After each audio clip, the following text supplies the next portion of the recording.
यदि रोने वाले के साथ कोई रो दे तो वो व्यक्ति श्रेष्ठ कहलाता है महादेवी, महान कहलाता है। दूसरों के दुख को अपना दुख तो केवल वही व्यक्ति समझ सकता है जिसका हृदय दर्पण की भांति स्वच्छ हो।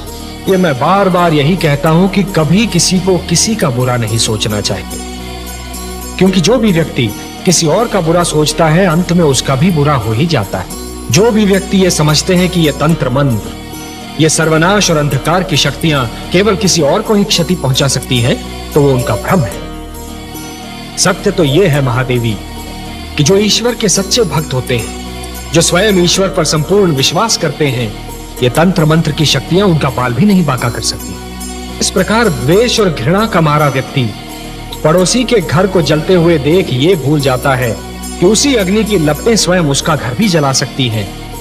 उसी प्रकार जो व्यक्ति तंत्र मंत्र में विश्वास करता है वो ये भूल जाता है कि यही तंत्र मंत्र की शक्तियां स्वयं उसका भी सर्वनाश कर सकती हैं। सत्य तो ये है महादेवी कि स्वयं मैं अपने भक्तों के वश में हूं। अपने प्रेम से, अपने विश्वास से, अपनी भक्ति से और अपनी श्रद्धा से मेरे सारे भक्त बार बार मुझे उनकी सहायता करने के लिए विवश करते रहे हैं और करते रहेंगे। और मुझे अपनी इस विवशता पर कितनी प्रसन्नता होती है, इसका मैं क्या वर्णन करूं महादेवी, इसका मैं क्या वर्णन करूं महादेवी। कि जिस प्रकार जब एक पुरुष भटक जाता है तो केवल एक ही व्यक्ति भटकता है, परंतु जब एक नारी के पैर डगमगाने लगते हैं तो समस्त परिवार डगमगा जाता है।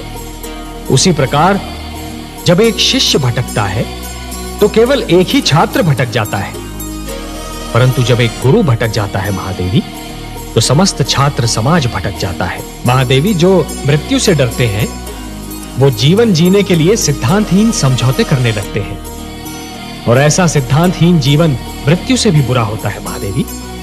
इतिहास साक्षी है कि जीतते तो वही हैं जो मृत्यु के भय पर विजय पा लेते हैं, और सिद्धांतहीन जीवन जीने वाले तो कायर होते हैं महादेवी। आपने सत्य कहा कमल नयन। मृत्यु से क्या भयभीत होना, वो तो एक दिन आकर ही रहेगी, किंतु मृत्यु के भय से जीवन का सुख चैन खोना मूर्खता है। जिस प्रकार अग्नि सूखी लकड़ी को सरलता से जला देती है, उसी प्रकार क्रोध सुंदर भावनाओं को सहजता से भस्म कर देता है। वो मेरे विरोधी है, इसलिए मेरा विरोध करने की धुन में वो विवेक तो क्या स्वयं को भी भूल गए हैं। मेरा विरोध करने की भावना उनकी विद्वत्ता पर भारी पड़ चुकी है महादेवी, और अब दैत्य गुरु शुक्राचार्य कोई भी सीमा पार कर सकते हैं। आश्चर्य है, क्या दैत्य गुरु शुक्राचार्य ये भी नहीं जानते कि सीमा से अधिक विरोध अपने ही दुख का कारण बन जाता है? नहीं जानते महादेवी, दुर्भाग्य से वो इस सत्य को नहीं जानते, पर अतिशीघ्र जान जाएंगे। जिस प्रकार चरित्र की हानि धन की हानि से अधिक बड़ी दुर्घटना होती है, उसी प्रकार देवत्व का अपमान देवताओं के अपमान से अधिक बड़ी दुर्घटना है। महादेवी, दो पक्षों में संधि का टूटना एक श्रृंखला के टूटने के समान होता है। एक कड़ी टूट जाती है तो कड़ी पर कड़ी टूटने लगती है। महादेवी, मोती जिस डोर में पिरोए हुए होते हैं, यदि वो डोर ही टूट जाए तो सारे के सारे मोती भूमि पर बिखर जाते हैं, और इन बिखरे हुए मोतियों को दोबारा समेटना और फिर से उसी डोर में पिरोना यह सरल कार्य नहीं होता महादेवी। जानती हूँ कमल नयन, बसी बसाई नगरी को उजाड़ना सरल कार्य होता है, उसी नगरी को फिर से बसाना बहुत कठिन होता है। वर्ष और पीढ़ियां बीत जाती हैं उसे बसाने में। सत्य कहा महादेवी, समझौते का तोड़ना सदैव शत्रुता को जन्म देता है, और शत्रुता एक ऐसा विषैला पौधा है जिस पर केवल द्वेष के पुष्प और संदेह के कांटे ही उगते हैं, और ये द्वेष और संदेह कई पीढ़ियों तक अपना रंग दिखाते रहते हैं। पर ये जान लीजिए कि सृष्टि की हर वस्तु किसी न किसी सीमा में बंधी हुई है। इच्छा हो, ईर्ष्या हो, क्रोध हो, कोई भी भावना हो, उसकी अपनी सीमा होती है, और जब वो भावना अपनी ही सीमा को लांघकर परे चली जाती है तो स्वयं अपने लिए ही हानिकारक सिद्ध हो जाती है। ये प्रेम, ये स्नेह और एक दूसरे का आदर करने की ये भावना ही मानव जाति को संस्कृति देगी, सभ्यता देगी, उसे उत्थान का मार्ग दिखाएगी। ये भावनाएं और इनको प्रदर्शित करने की शक्ति केवल मानव जाति को मिली है। यदि मानव ने इन भावनाओं की रक्षा की तो ये भावनाएं उसे जीवन की प्रेरणा देंगी, उन्नति की शक्ति देंगी, उसे शांति का मार्ग दिखाएंगी।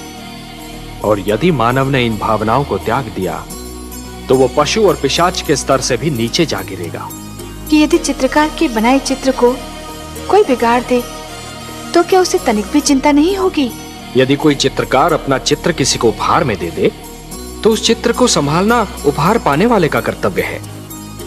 जो हो रहा है हो सकता है वो वही हो जो स्वयं विधाता ने लिखा हो। और अपना लिखा तो स्वयं विधाता भी नहीं मिटा सकते ना।